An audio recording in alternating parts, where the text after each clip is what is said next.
welcome, welcome. My name is Nora Benavides. I work at Free Press, which you'll hear about later today. And this is our Democracy is a Call to Action. You know, we thought a lot about how to call people in today and for this fall, and it just felt like a stuffy panel was not the right vibe. So we wanted to figure out how we do something that, dare I say, is fun, is engaging, is almost like a digital rally. And we all can't be together in person, but we can be together on Zoom. It's free, it's accessible. And so we're going to kick things off with some of the most fun expert speakers I know in the field. These are wonderful people who are talking and doing and protecting democracy in media, in tech, in our local communities. So without further ado, I want to bring in our MC.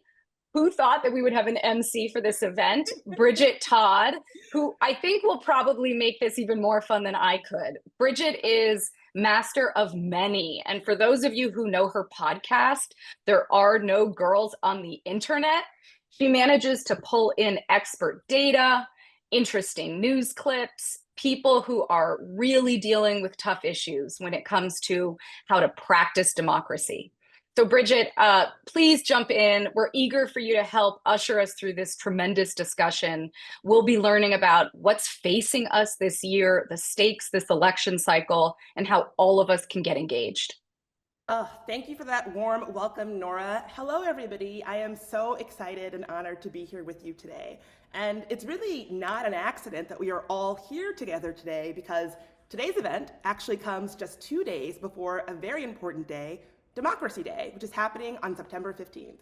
So I want you to take a minute, close your eyes. Imagine a democracy where every voice is heard, where diversity is celebrated, and where our strength and our unity really lies in our differences. Open your eyes.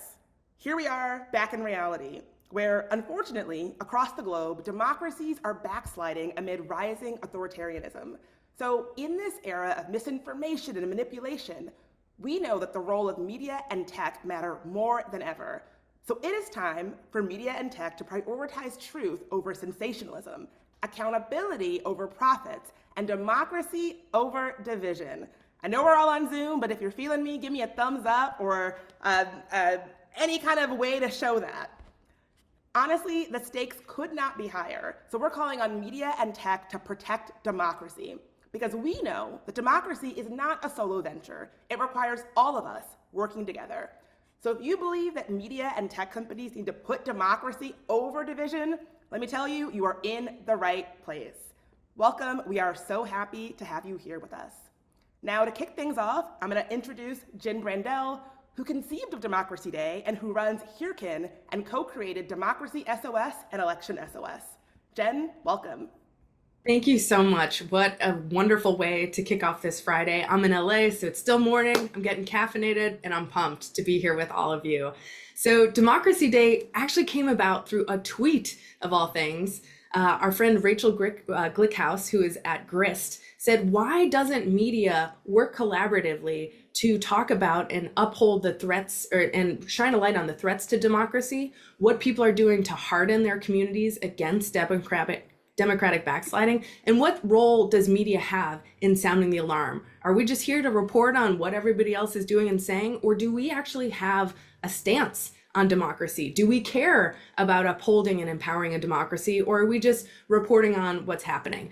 We believe very clearly that journalists and media have a critical role. They are on the front lines at this moment to be reporting on the threats of authoritarianism, autocracy, democratic backsliding, oligarchy, all of these things. And it's not coming from just a partisan lens of, this is a media or not. It's about whether or not the foundation of our country stands a chance against some of the bad faith actors right now who are working to disempower the electorate and to make our democracy weaker. And so Democracy Day is on Sunday. We're going to observe it on Monday because, we're all chilling on Sunday, but it's September 15th, the International Day of Democracy. This will be a day where newsrooms around the country, hundreds of newsrooms, are going to be publishing stories about democracy, the threat to democracy, what people can do about it, and where their newsroom stands on the issues of democracy. And so we hope you're able to check out some of that coverage that happens. But we're also involved in a number of other initiatives that are supporting journalists in thinking differently about how they cover elections, in acting differently about how they see their role in their local communities and what they can do to show up for their communities, especially as it relates to the election that's coming. So I wanted to just let you know that the journalists we're working with on the front lines through Election SOS, Democracy SOS, Advancing Democracy, all these things with the word democracy are helping journalists really understand the authoritarian rhetoric on the rise, the misinformation that's happening, the attacks on the rule of law, and not treating them as business as usual or as commonplace.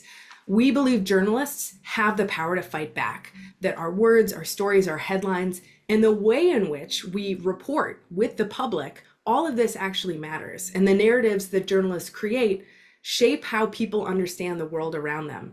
And right now, that understanding is more crucial than ever. So what do we think and hope that journalists can do? First, we have to call out authoritarianism for what it is. No more hiding behind false balance. When a lie is told, it is called a lie. When democracy is threatened, we sound the alarm. We don't treat it as this side and that side. This is not the same altitude. Second, we double down on facts. We verify, we fact check, we promptly correct the record whenever we make mistakes. And in a world of viral misinformation, our commitment to truth over time is our superpower. Third, we provide context. We can't assume the public knows the full story. People are not news junkies. They have jobs and families and caring to give, and they have all sorts of things on their plate. So it's up to us to help connect the dots, to explain how we got here and explain what is at stake.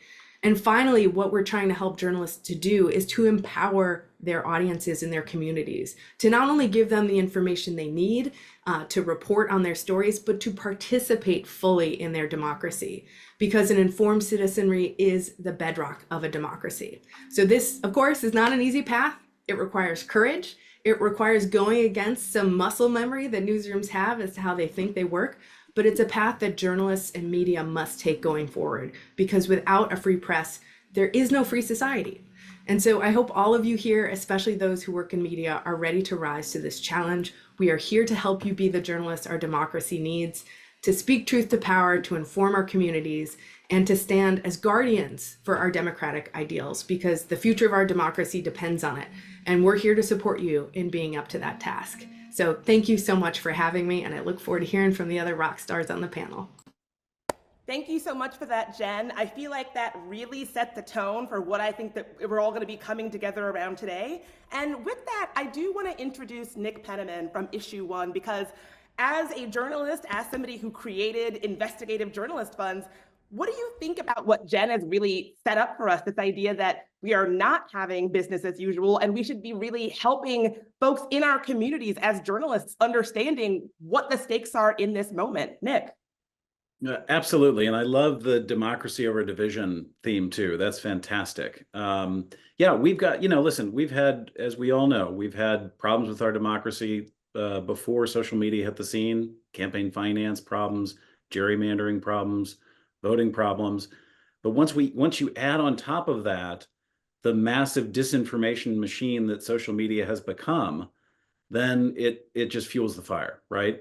And so all the stuff that Jen just talked about, where people have to kind of become their own journalists, where media literacy is just integrated into our lives in the same way that consumer literacy is. Like, a lot of people, when they go out and they buy products, they know the difference between a crummy pair of shoes and a good pair of shoes, typically based on brands. We have to almost develop that same kind of brand awareness or consumer awareness around our sources of information at this point. So here's the good news. The good news is, on the tech reform front, that we've seen three major things just in the last year. Number one, the Kids Online Safety Act just passed the Senate with more than 90 votes. For those of you who don't work in Washington, that never happens, except when you're naming a post office. So it's a big bill that would be a great example of what we can accomplish on a bipartisan front to create saner spaces online. Number two, we saw a bipartisan pair of House members drop a bill to sunset this thing called Section 230, which is this old piece of legislation that basically gives tech companies immunity from many laws. So we've seen bipartisanship around that. Number three, we just saw the Third Circuit courts rule on a case where a girl who had been harmed online, her parents sued TikTok for it, and it looks like they could win the case. So now we're seeing the courts start to come around and realize that, in fact, these tech companies should be held liable for a lot of what they do. This immunity provision that was established a long time ago may not be as relevant as people thought it was. So we're starting to see like a lot of really interesting positive movement in this space. But what we need from people right now is to both lean into that and then also help protect the upcoming election. And on that front, let me just give you two things. Number one, we're going to see one of the new forms of voter suppression is time, place, and manner of voting. And you're going to see deep fakes, robocalls, videos, fake news websites pop up all over the place telling people that, hey, the governor's extended voting to Wednesday and Thursday. So if you're too busy to vote on Tuesday, no problem. Telling them that if they show up to vote and they've got a parking ticket that's outstanding, that they'll be arrested. Telling them that they need two new forms of voter ID, if they're just to be able to get into the polling place. We're going to see this a lot with communities of color in the swing states, young communities, and then also center and center right voters. The voters that are kind of up for grabs, low information, and would be vulnerable to this type of stuff. So what you all can do on that front is be purveyors of great information about where, when, and how to vote. If you've got friends in the swing states or friends you're not sure they've got the right information in front of them, use your social media, your email, your text messages, whatever it takes to get the right information in front of them. Reliable information from your secretaries of state about where, when, and how they can vote, because that's a big deal. And then, of course, number two, once the voting has occurred, stand with sanity. Stand for the certification of the vote. Stand for the completion of the process, and do everything you can to help validate the fact that the election went off well, that the people who ran it, you can trust them, and that it's time to move forward and certify and finish the voting process so that we don't see another January 6th. So that's all for now, but everyone's got a great role to play coming up. Thank you, Nick. And honestly, speaking of things like dis and misinformation targeting voters of color in swing states, I want to turn things over to Esosa Osa. And I don't want to put you on the spot, but you and I have actually met before. We were at a conference, a gathering of tech leaders. I was sitting behind you and I was overhearing you speak about your work. And you were saying how we don't have enough infrastructure to really center marginalized people, Black folks, women, when it comes to conversations about technology and mis and disinformation. I was vigorously nodding my head, and eventually I had to be like, I need to just talk to this girl and see what she's working on. So I say that to really hype up your work, because as Nick said, we need to have institutions and organizations and thinkers who are really thinking about combating mis and disinformation in our communities and really centering the people who we know are being targeted, which I know your work with Onyx Impact does so thoughtfully. Thank you so much, Bridget. I do remember you. I'm pretty sure we connected on LinkedIn afterwards. Girl, I don't forget. It's all good. I'm so excited to be here for this call in this moment, this incredibly important moment, to call out this massive problem of disinformation and the threat to our democracy. And we know that addressing this threat is going to be vital to preserving our democracy. And we know that the use of disinformation to influence the civic participation of Black folks in the United States is not new. We know that during Reconstruction and the Civil Rights Movement, disinformation was used to mislead, to intimidate, to harm Black voters in an attempt to thwart their participation in the voting process. And while the methods and technologies have become significantly more sophisticated, the intent remains the same: to deny, to discourage, and to dissuade Black voters from exercising their immense power at the ballot box. And so as the cost of spreading disinformation is approaching zero and the cost of accessing truth is getting more and more expensive every day, it is vitally important that we understand the risks and the actors, especially as they relate to what is happening in the Black community. This is just especially true in the South, right, where it's often harder for Black voters to cast their ballot. And we know We know that the South got something to say, right? And so despite these aggressive efforts to mislead and dissuade voters, social media companies have significantly rolled back policies meant to mitigate the harm. Ahead of the 2024 election, in some ways, we're working with less tools, less research, less guidance, less guardrails across our online ecosystems. And social media companies fundamentally cannot ignore the threats they allow to spread about Black election workers in the South in 2020 and the real harms that happened to people like Ruby Freeman and Shay Moss. While media and journalists cannot allow the chase for this perception of bipartisanship to move our audiences, our communities further and further away from the truth. We've all got to find ways to do better, to collaborate, to protect our democracy. And one of the things that Onyx Impact is constantly saying is that there is a massive need for more trusted messengers, and especially Black trusted messengers. So how can you, in your newsroom and on your social media site, what have you, how can you amplify the voices of Black trusted messengers? And especially as we get, number two, especially as we get closer and closer to early vote and the election day, how can you constantly remind your audiences to check their sources? We know that consistently reminding audiences to check their sources makes them less likely to share incorrect information for about 72 hours. So how do we make sure that we're constantly giving that that update, that advice to our friends, to our families, that we are going to places like Free Press to make sure that we understand what's true and what's not, especially as people are going to be inundated with mis and disinformation. Now, Onyx Impact is determined to ensure that Black joy is going to overwhelm the mis and disinformation coming in our communities, right? But it's going to be a joint effort with not just us, but everybody on this call. And so thank you so much for allowing me to be here, and I'll hand it back to Bridget. I am so glad that you really grounded that in the power of Black joy. I feel like that is something, when we talk about democracy and all of the threats, we can forget that democracy should be joyful. Our communities always bring such joy to whatever we do. So I just love that you grounded it in the praxis of Black joy. I want to lean into that feeling this election season. And it's also that you also put it so well, especially when pointing out the ways that tech platforms have rolled back whatever little guardrails they did have in place, which is so hugely problematic. And with that, I want to turn over to Jessica Gonzalez at Free Press to really ground us in where we're at and where we need to be heading when it comes to protecting democracy.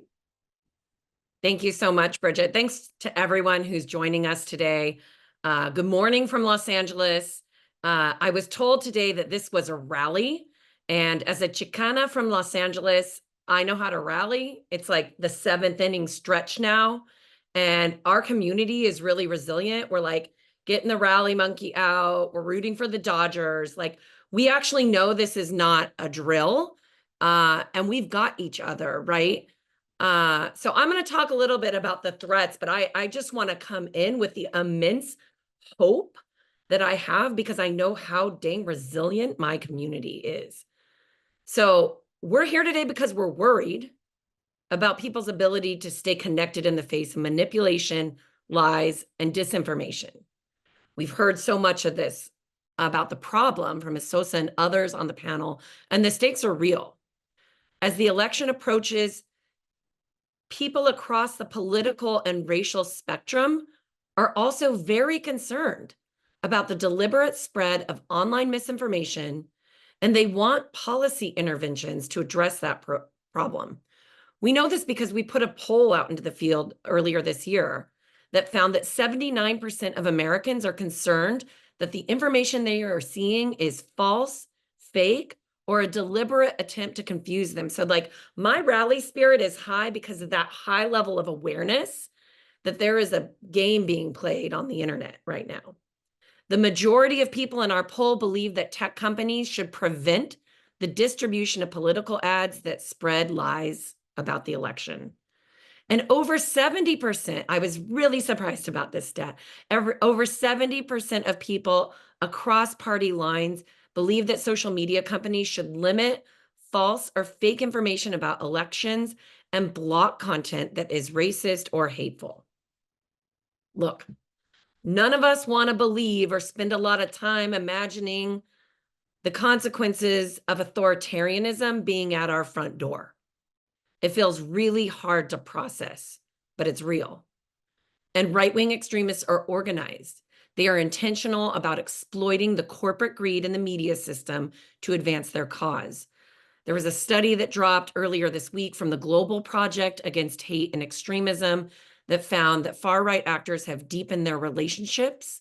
They have created a truly transnational movement that shares ideological positions, policy preferences, targets, tactics, strategies, and we need look no further than Project 2025's plans to know what their aim is. It's to roll back democratic norms and human rights, especially for women, people of color, immigrants, Muslims, and LGBTQ people. So right now what we're seeing is election lies, much of them containing racist dog whistles, proliferating across social media and mainstream media alike. Spanish speakers are being targeted with false claims that the US election may not happen. We're seeing baseless accusations that non-citizen immigrants are voting and that the election results will be unreliable. We know the intent of this. We know the intent of the lies. This isn't our first time. The intent is to dissuade people, particularly people of color, from exercising our right to vote. It's to legitimize violent authoritarian power grabs by those who lack commitment to democracy. But the reason I'm ready to rally is because people aren't buying it. And it brings me great hope. Our poll demonstrated that those who seek to divide us and advance authoritarianism have captured far fewer people than it may seem. Most of us simply don't like all the mean, hateful, racist, and manipulative content we see online. We want less of it. So we're here, and I suspect you are too, because we want democracy to mean more than punditry. Democracy is something we each have to define and work towards every day. It's demanding that tech companies do more to stop the amplification of hate and lies. It's pushing newsrooms to do a better job of covering local races and advocating for policies that actually support more and better civic news and information. Democracy is what we make it. We all have a role here. So please join us by sharing your vision of what democracy should look like. And thanks to everyone for being here today. I am ready to rally. I'm not a Dodgers fan. I don't know much about baseball, but I feel These are your favorite team. Rally, rally. Nora's shaking her head because she knows I'm a sports nerd. So uncomfortable, but here for it because it's your vision. So we all have our own. So if folks watching and listening have questions, you can please put them in the Q&A. We would love to answer them. Do not be shy. We will get those questions answered. Thanks to everybody for sharing and really reveling in this collective vision for a joyful future where our democracy is united and protected and strong. And while we wait for questions, if any come in, we want to give you the invitation again to share your vision of what democracy can look like. This initiative that we launched, this is called Democracy Is. And when you say it, it sounds kind of funny. I'll be honest. It's like, democracy is what? You're waiting for me to finish the sentence. But that's the whole point. And this year, it felt like we had enough toxicity, confusion, division. We needed something to bring people together. And so we have over a dozen partners in this effort. And I just want to give a shout out because a lot of them are actually here in our digital rally. So I'm going to do a quick roll call and name and thank Access Humboldt, Accountable Tech, America's Voice, the Center for Countering Digital Hate, Common Cause, The Disinfo Defense League, GLAD, shout out to Jenny. I see Jenny here. Global Project Against Hate and Extremism. They were traveling to Latin America and they couldn't be here, but they wanted us to give a shout out. They were so sad to miss it. We have People for the American Way. They were just landing on a plane and on the tarmac texting me saying, I can't join, but we're here. We're thinking of you. Ultraviolet, Unidos, United We Dream, the Women's Media Center, the list goes on. And so if you are part of this movement, if you want to be part of something that excites and inspires us to think that democracy is more than our each separate pet issue, identity, that it is all of us coming together to celebrate difference, this is for you. We will be working throughout the fall on trainings for journalists, working on monitoring what's going on social media, as many of our experts here mentioned. And luckily, I see people are coming in the chat, so I feel like I've been able to do my riff as long as I need. So I want to shout out our friends at Media Democracy Project because they're here in the chat, and they have said that they also have a vision of what democracy can look like. We will share that. Wonderful. All right, I have a real question. And so, Bridget, from our friend Cynthia, how does responsible media publicly push back against mainstream media insane watching? I think there's a little bit of a typo there. This is a great question. Anybody who wants to jump in, I'm looking at Nick as someone who has really done a lot of this work with journalists, but anybody who feels compelled to jump in, please do. I don't quite fully understand the question, to tell you the truth, because of the weird spelling with the last word there. But I will say this, that I think that the media's got a huge role to play in, again, listen, if the forces that are anti-democracy in this country are going to be successful, it's going to be because they will convince enough people to not vote, and then they will confuse people about the efficacy of the vote to the point in which they could create violence again, which could lead to constitutional chaos. So it is the mainstream media's job to fight that every step of the way, but they really can't do it alone, because you all have family members and friends who aren't reading the New York Times or the Washington Post or watching CNN or whatever your mainstream media choice is, right? We need alternative media to be out there doing it, independent media to be out there doing it, but everyone has agency here. I think of my Aunt Carol, who I will make sure she gets the right information, because I'm telling you, she's not going to go to the sources that are going to give her the right information. So imagine who your Aunt Carol is in your head and begin thinking about how you can gently and helpfully reach out to that person or people and get them the right information about how, where, and when to vote. And then once the vote counting has started, how to get them the right information about how that is occurring and why we should trust the people doing it. That's going to be critical. Poor Aunt Carol, the sacrificial lamb here, but we all know that we have people in our lives who maybe look to us for information or maybe don't, but we know that they are not getting the news and information they need to make informed decisions. And like the research over and over again shows that we, the people, have a really important role to play because we have trust. People who we love and who love us, we may not agree on our opinions, but we have trust that we won't lie about the facts. And so trusted messengers in our various communities are really critical carriers along with news outlets, but we all have a role to play as well, because we all have an Aunt Carol who is being manipulated.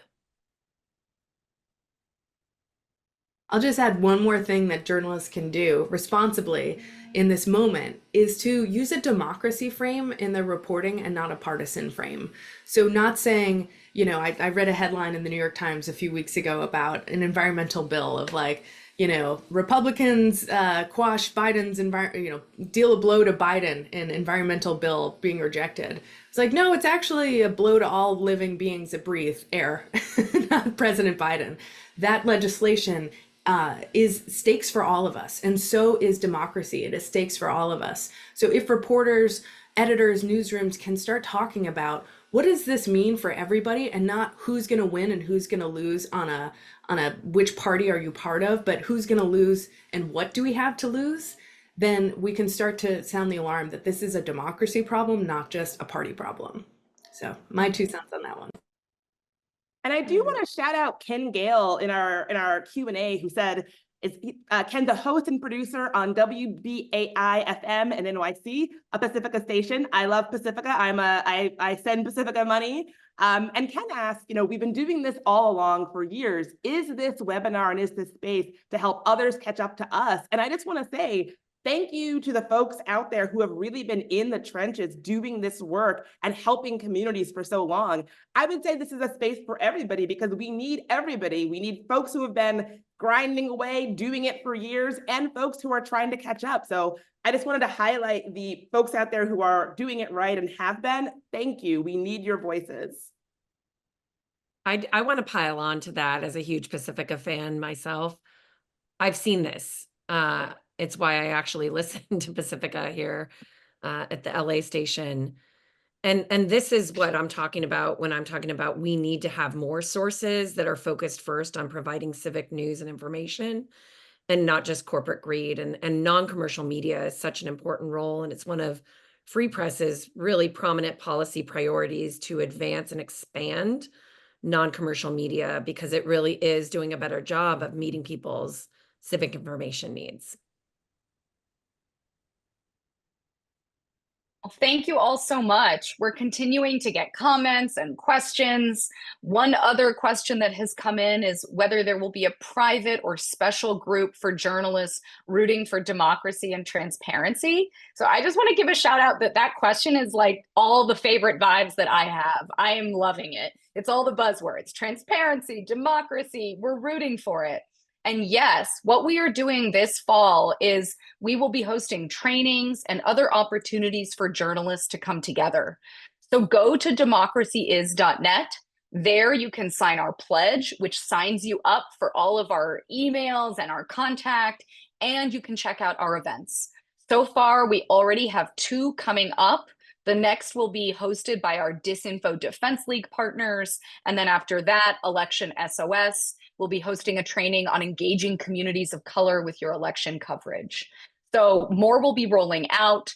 Please stay connected by signing up. Thank you for the interest in this. We're waiting for more questions to come in. I think as we grapple with how we move forward, we also need to be aware that it isn't just us in this digital rally room of dozens and dozens and dozens of people, but that when we leave here, we're committing to a practice of democracy.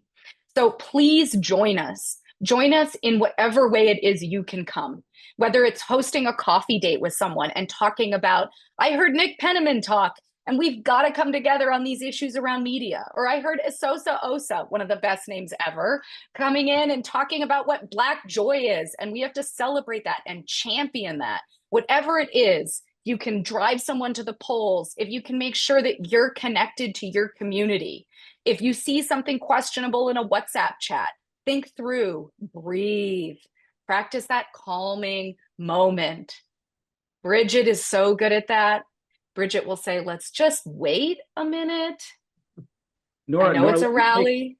Nora and Bridget, let me take the question about that Wendy asked about the lying news media, and just point something out.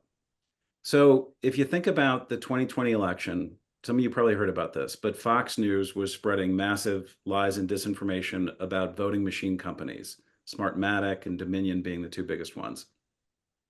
The folks doing it on Fox mostly were guests on Fox. They weren't anchors, they were guests. The anchors were facilitating the disinformation, but it was guests. It was Rudy Giuliani and Sidney Powell. You remember these names? Dominion filed a lawsuit against Fox, and Fox had to settle that lawsuit for $800 million for defamation of Dominion Voting Systems Company. So when it comes to traditional media, there still are laws in place to hold them accountable, defamation and libel laws to hold them accountable. Our goal, many of our goals here, is to open up the same liability to social media companies. And I'll just give you a good example of a reason why. A report came out about a year ago that said that the amount of viewers on Twitter who viewed defamatory content about Dominion was 45 times of the viewers on Fox. So you've got Twitter with 45 times the disinformation flow about Dominion, and they're monetizing that. They're actually making money off that defamatory content, but they can't be held liable because of this thing I talked about earlier, which is called Section 230. Meanwhile, Fox can actually be held accountable by a court of law, and they have to settle for $800 million. So transferring over to the social media companies many of the same accountability measures and legal measures that are in place for traditional media companies has got to be all of our goal over the long run, because that's how we will help control some of the mis and disinformation online eventually, is if these companies themselves can be held liable or accountable if they are involved in boosting or curating or advancing defamatory and libel information on their sites. I'd like to offer a friendly amendment to Nick's comments as someone who's done a lot of work on Section 230 and think a lot of the pieces of that law are actually important to protect the rights of social media companies to actually take down bad content. So there's a couple of different clauses in 230, and what Free Press has been advocating for in the courts and in Congress for some time now is that social media companies should be responsible for their own bad acts, but not for third-party content. Because if we set up that kind of requirement and attach, criminal or civil liability to third-party content that the companies don't boost through any of their own actions, that then there's going to be an overreach and a shutting down of. So like we've kind of argued through for a balance between protecting the rights of the companies that take down hate and lies, because that's what we want them to do, but also making sure they're responsible for their own bad acts. And there's plenty of those to go around. And there's been actually some really good movement in the courts on this, trying to figure out what that balance ought to be. I like your friendly amendment. I accept that friendly amendment. Absolutely. Thank you. Oh my gosh. Maybe we should be in Congress, Nick. Right. Maybe you just modeled what it looks like when we have differences and we talk through them. So that's tremendous. Thank you both. I see more questions coming in, and that's tremendous. We had allotted that this would only go until 12:40. We wanted to keep it tight, lean, and joyful. But I see that as questions come in, it really gives us a sense that you're so engaged, that you're thinking about these issues. If you recall, Jessica wrapped all of her comments around this hope that people aren't unaware. People get what's happening to them with our media, with our social media systems, and people don't want to be manipulated. So we see these questions coming in. The entire point was to inspire and connect. So we are inviting you to go to democracyis.net.